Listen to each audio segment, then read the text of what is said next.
यदि मैं बात करूं रियल एस्टेट इंडस्ट्री की या अभी बात करूं आज के इस सिनेरियो की, तो इस पूरे सिनेरियो में, इस पूरे टाइम फ्रेम में जो मैंने फील किया, जैसे ही लॉकडाउन हुआ सबसे पहले इसको अपॉर्चुनिटी के रूप में हम लोगों ने सोचना स्टार्ट किया और हम लोगों ने इस चीज के ऊपर एनालिसिस करना स्टार्ट किया कि अब आने वाले टाइम पे ट्रेंड कैसे बदलेगा, चीजों में बदलाव कैसे आने वाला है। उस बदलाव के अकॉर्डिंग अपने आप को मोल्ड करना स्टार्ट किया। उसी टाइम से समझ में आ गया कि डिजिटल पे आना पड़ेगा। हर आदमी को अब अपने खुद के सोशल मीडिया प्लेटफॉर्म्स को स्ट्रॉन्ग करना पड़ेगा। हर इंसान को अपने सोशल मीडिया प्लेटफॉर्म्स के ऊपर काम करना पड़ेगा। अपने फेसबुक अकाउंट पे, अपने ट्विटर पर, अपने लिंक्डइन अकाउंट पे, अपने यूट्यूब अकाउंट पे। यदि आज तक आप लोग ये सब मेंटेन नहीं करते थे तो अब आपको मेंटेन करने पड़ेंगे। इस व्यापार को करने की ये आपके लिए अनिवार्य शर्त बन चुकी है। ये कुछ लोगों के लिए खुशखबरी है और कुछ लोगों के लिए बहुत बड़ा दुखदायक कारण हो सकता है। दुखदायक कारण उन लोगों के लिए होगा जो बदलाव करने के लिए तैयार नहीं है अपने आप के अंदर। दोस्तों, दुनिया में समय समय पर जब जब बदलाव की बारी आती है, जो लोग आगे होकर खुली बाहों से स्वीकार कर लेते हैं बदलावों को, वो दुनिया में मेरे हिसाब से चैंपियन बनते ही बनते हैं। दुनिया में कोई रीजन नहीं बनता कि उन लोगों को कोई हरा दे, उन लोगों को डगमगा दे। लेकिन यदि आपको चैंपियन बनना है तो आपको भी ये चीजें अपने आप के अंदर आत्मसात करनी पड़ेंगी। इन सब बातों के बारे में बात करने से पहले मैं एक छोटी सी बात आपको इंडस्ट्री के बारे में करना चाहूंगा, जो मेरे पहले के स्पीकर्स ने भी की। लेकिन कुछ चीजें हैं जो मैं आपसे और डिस्कस करना चाह रहा हूं कि रियल एस्टेट इंडस्ट्री का मार्केट क्यों बढ़ेगा, क्या कारण है इसका। फैक्ट्स के ऊपर बात करते हैं। यदि आप मेरे तथ्यों से सहमत हो तो आप कमेंट्स में अपना कमेंट पास ऑन कीजिएगा, नहीं सहमत हो तो आप मना कीजिए, क्लियर कट, कोई प्रॉब्लम नहीं है।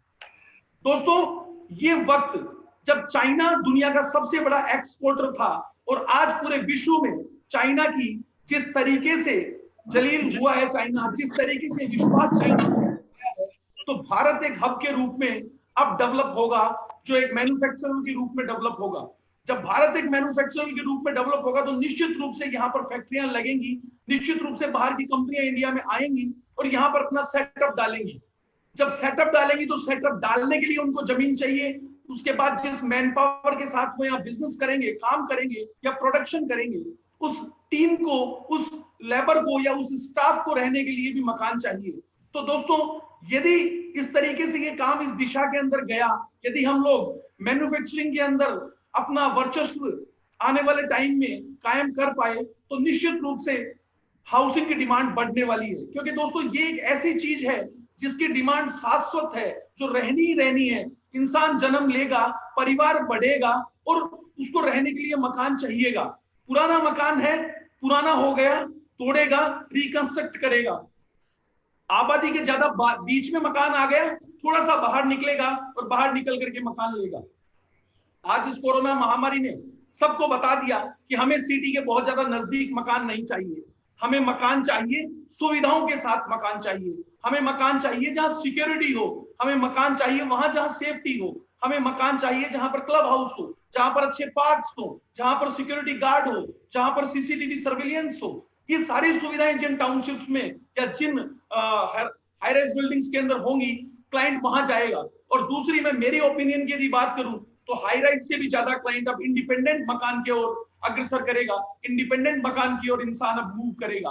तो ये बदलाव इंडस्ट्री के, मैंने आपको कुछ बताए जो बदलाव इंडस्ट्री में अब आने वाले टाइम में होने वाले हैं, और इनकी वजह से रियल एस्टेट इंडस्ट्री बूम करेगी। और रियल एस्टेट इंडस्ट्री बूम करेगी क्योंकि रेपो रेट, जब जब रेपो रेट नीचे गई है, रियल एस्टेट इंडस्ट्री ने आज तक बूम किया है। आज तक की जितनी भी क्राइसिस हुई है, आप कभी भी पुराने इतिहास उठाकर के देखिए, जब जब ग्राफ नीचे गया है, जब जब गेंद का टप्पा नीचे गया है, उतनी ही गति के साथ में गेंद फिर से उठ करके ऊपर आई है। दोस्तों, यदि मार्केट स्लो डाउन हुआ 2003 में तो सबसे बड़े स्टार्टअप्स बने 2003 के समय में। यदि मार्केट डाउन हुआ है 2020 में इस वायरस की वजह से, तो फिर से मार्केट बूस्ट होगा, क्योंकि नोटबंदी के टाइम भी हुआ।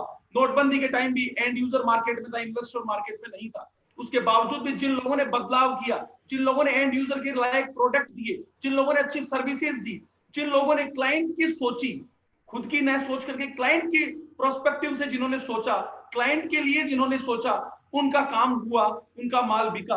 आपको बदलाव करना पड़ेगा आपकी सोच में, बदलाव करना पड़ेगा आपके एटीट्यूड में। यदि आज तक भी आप खुद के लिए सोच रहे हैं तो आज से अपने लिए सोचना बंद कीजिए, अपने ग्राहक के लिए सोचना शुरू कीजिए। क्योंकि आपके ग्राहक के बारे में आप सोचेंगे, आपके ग्राहक का बेनिफिट होगा, उसको प्रॉफिट मिलेगा। निश्चित रूप से मान के चलिए आपका क्लाइंट आपको 10-10 रेफरेंस देगा, आपका काम बढ़ेगा, आपके प्रति लोगों का विश्वास बढ़ेगा, आपके क्लाइंटों का आपके प्रति विश्वास बढ़ेगा और आप इस इंडस्ट्री में सबसे अव्वल रह पाएंगे, सबसे अच्छा काम आप कर पाएंगे।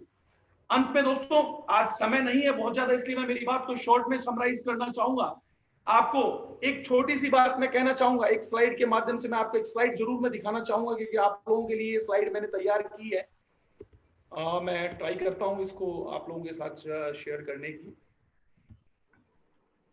एक सेकेंड का टाइम मैं लूंगा आप लोगों का।